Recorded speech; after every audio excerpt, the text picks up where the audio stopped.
কবিতার নাম দিয়েছি স্কুল জীবন। যখন পড়ি ক্লাস 1-এ তখন লাগে ভয়, ক্লাস 2-এ ওঠার পরেই কত আনন্দ হয়। ক্লাস 3-তে পড়তে পড়তেই ভরে উঠে যায়, বুঝতে পারি প্রাইমারি স্কুল এখন আর নাই। এখন শুধু হাই স্কুল, দেখবো এবার মজা। ক্লাস 5-এ উঠে সবাই স্যারদের ভয়ে সোজা। 6-7-এ উঠে আমরা এত বন্ধু পাই, তখন দেখি স্কুল জীবনে বন্ধুর অভাব নাই।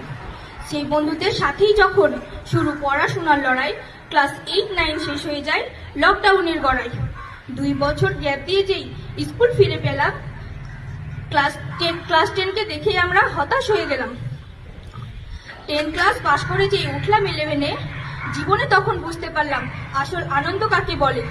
এত আনন্দ ভালোবাসা কোথায় যে আর পাই, ক্লাস 12-এর শেষ বেলাতে সবই বোঝা যায়। আসলে স্কুলের প্রতি যখন লেগে যায় মন,